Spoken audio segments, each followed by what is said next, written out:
গঠনে নিরলস কাজ করছে সরকার, নতুন করে স্পোর্টসের সমাপনীতে বললেন প্রধানমন্ত্রী। হাসিনা সহ ৪১ জনের বিরুদ্ধে শাপলা গণহত্যার অভিযোগ আমলে ৩১ আসামির বিরুদ্ধে ট্রাইব্যুনালের ওয়ারেন্ট। ৩ শর্তে খুলে দেওয়া হলো ৮ দিন হাসপাতাল, নির্দেশনা প্রতিপালন না হলে আবারও বন্ধের সতর্কতা।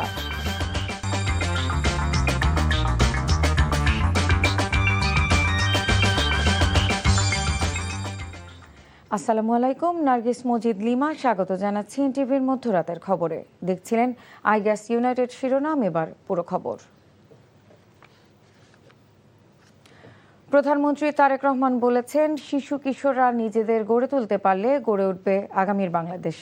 সোমবার রাজধানীর আর্মি স্টেডিয়ামে নতুন করে স্পোর্টসের সমাপনী অনুষ্ঠানের বক্তব্যে প্রাণ প্রকৃতি, পশু পাখির প্রতি যত্ন নেওয়া এবং বছরে একটি করে গাছ লাগাতে শিক্ষার্থীদের প্রতি আহ্বান জানান প্রধানমন্ত্রী।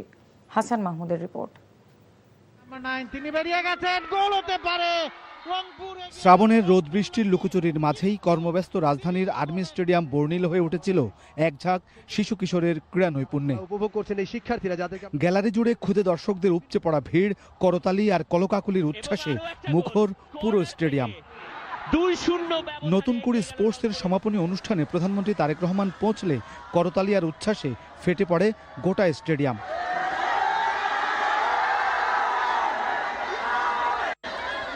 পায়ে হেঁটে পুরো মাঠে শিশু কিশোরদের শুভেচ্ছা ও অভিবাদন গ্রহণ করেন তারেক রহমান। পরে মাঠের পাশে বসে বালিকা বিভাগের ফুটবল ফাইনালের দ্বিতীয়ার্ধ এবং ১০০ মিটার দৌড় প্রতিযোগিতা উপভোগ করেন তারেক রহমান। দেখা যাক, টাইমিং শুরু, 100 মিটারস রানিং গার্লস। প্রধানমন্ত্রী উপভোগ করেন নতুন করে স্পোর্টসের প্রামাণ্যচিত্র এবং থিম সঙ্গের সঙ্গে শিশু শিল্পীদের নৃত্য পরিবেশনা। পরে বক্তব্যে সরকার প্রধান বলেন, দেশকে সঠিকভাবে গড়ে তুলতে কাজ করছে তার সরকার। বলেন, আজকের শিশুরাই গড়বে আগামীর বাংলাদেশ। তোমরা যদি আগামী দিনে নিজেদেরকে গড়ে তুলতে পারো সঠিকভাবে, তাহলেই আমরা বাংলাদেশকে ভবিষ্যতে গড়ে তুলতে পারবো। কারণ আমি দৃঢ়ভাবে বিশ্বাস করি, এই যে গ্যালারিতে হাজার হাজার ছোট বন্ধুরা তোমরা বসে আছো, তোমাদের মধ্যে থেকেই এই দেশের একজন ভালো ডাক্তার বের হবে, তোমাদের ভিতর থেকে এই দেশের একজন ভালো আর্কিটেক্ট বের হবে, তোমাদের ভিতর থেকে এই দেশের একজন ভালো ইঞ্জিনিয়ার বের হবে, তোমাদের ভিতর থেকে এই দেশে একজন ভালো ক্রিকেটার বের হবে। শিশু কিশোরদেরকে প্রাণ প্রকৃতি, পশু পাখির প্রতি যত্ন নেওয়ার আহ্বান জানিয়ে প্রধানমন্ত্রী প্রতি বছর একটি করে গাছ লাগানোর পরামর্শ দেন। প্রতি বছর চেষ্টা করবে, তোমার বাড়ির আশেপাশে হোক, তোমার স্কুলের আশেপাশে হোক, অথবা যেখানে তুমি সুবিধা মনে করো সেইখানে একটি করে প্রতি বছর গাছ লাগাতে হবে। গাছ যদি আমরা লাগাতে পারি, আমাদের পরিবেশটা সুন্দর হবে, পরিষ্কার হবে, আমরা সকলে মিলে বুক ভরে শ্বাস নিতে পারবো।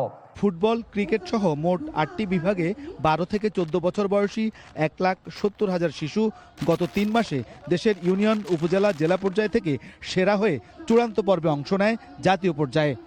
নতুন করে স্পোর্টসের এই অভিযাত্রার মধ্য দিয়ে দেশের বিভিন্ন স্থানে ছড়িয়ে ছিটিয়ে থাকা সেরা খেলোয়াড়রা যেমন উঠে আসবে, তেমনি এটি সমৃদ্ধ করবে দেশের ক্রীড়া বিভাগকে। পাশাপাশি শিক্ষা প্রতিষ্ঠানে পড়াশোনার পাশাপাশি শিক্ষার্থীরা আগ্রহী হবে খেলাধুলায়ও। Hasan Mahmud, NTV news, Dhaka.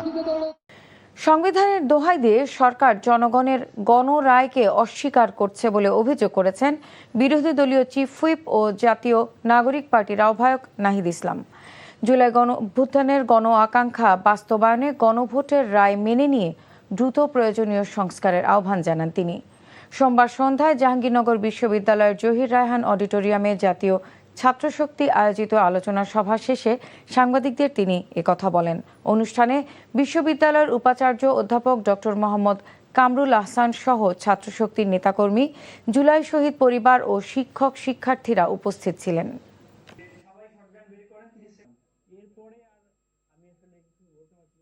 সাংবিধানিকতার কথা বলে তারা গণরায়কে অস্বীকার করছে। তো ফলে যদি তারা গণরায়কে অস্বীকার করে, যেহেতু আমরা যারা নির্বাচন করেছি, আমরা গণভোটের ক্যাম্পেইন করেছি, জনগণকে আমরা বলেছি আপনারা হ্যাঁ পক্ষে ভোট দেন, ফলে এটা আমরা মনে করি এটা আমাদের কাছে আমানত। তাদের সেই রায়কে রক্ষা করা, সেটা বাস্তবায়ন করার জন্য আমাদের যতটুকু পর্যায়ে যেতে হয় আন্দোলন সংগ্রাম, সেটা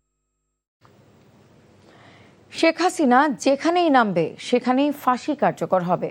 এমন হুঁশিয়ারি দিয়েছেন জাতীয় নাগরিক পার্টি এনসিপির মুখ্য সমন্বয়ক নাসির উদ্দিন পাটোয়ারি। বলেন, বাংলাদেশের হাজার জায়গায় ফাঁসির মঞ্চ প্রস্তুত আছে। সোমবার কিশোরগঞ্জের তাড়াইলে বিচার সংস্কার ও দেশ পুনর্গঠন শীর্ষক জুলাই জাগরণ অনুষ্ঠানে তিনি একথা বলেন। কিশোরগঞ্জে কিছু বিচ্ছিন্ন সন্ত্রাসী আওয়ামী লীগ এখনও অবস্থান করছে বলে অভিযোগ করেন পাটোয়ারি। অনুষ্ঠানে এনসিপির উত্তরাঞ্চলের মুখ্য সমন্বয়ক সার্জিস আলম সহ দলের কেন্দ্রীয়, জেলা ও উপজেলা পর্যায়ের নেতারা উপস্থিত ছিলেন। নারী ঘটিত বিষয় প্রক্টরের সাথে বাকবিতণ্ডার জেরে নিষিদ্ধ ছাত্রলীগের এক কর্মীকে মারধর করেছে রাজশাহী বিশ্ববিদ্যালয়ের শিক্ষার্থীরা জানান, নারী ঘটিত একটি বিষয় নিয়ে রোববার রাতে নিষিদ্ধ ছাত্রলীগের এক কর্মী প্রক্টর অধ্যাপক ডক্টর মোহাম্মদ মাহবুবুর রহমানের সাথে দেখা করতে গেলে সেখানে বাকবিতণ্ডা হয়। পরে কয়েকজন শিক্ষার্থী ও রাকসুর জিএস আম্মারের সাথে কথা কাটাকাটির জের ধরে সেই ছাত্রলীগ কর্মীকে পিটুনি দেয় শিক্ষার্থীরা।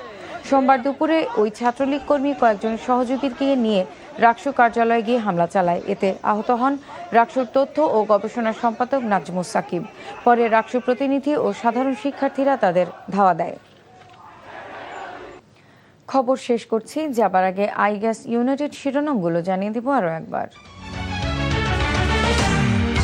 দেশ গঠনে নিরলস কাজ করছে সরকার, নতুন করে স্পোর্টসের সমাপনীতে বললেন প্রধানমন্ত্রী। হাসিনা সহ 41 জনের বিরুদ্ধে শাপলা গণহত্যার অভিযোগ আমলে 31 আসামির বিরুদ্ধে ট্রাইব্যুনালের ওয়ারেন্ট। 3 শর্তে খুলে দেওয়া হলো 8 দিন হাসপাতাল, নির্দেশনা প্রতিপালন না হলে আবারও বন্ধের সতর্কতা। এই ছিল মধ্যরাতের খবরে। এই খবরের ভিডিও সহ আপডেট জানতে ভিজিট করুন এনটিভি অনলাইন www.ntvbd.com। এছাড়াও এনটিভির জনপ্রিয় সব অনুষ্ঠান ও খবরের আপডেট জানতে ভিজিট করুন আমাদের ইউটিউব ও ভেরিফাইড ফেসবুক পেজে। ধন্যবাদ সবাইকে।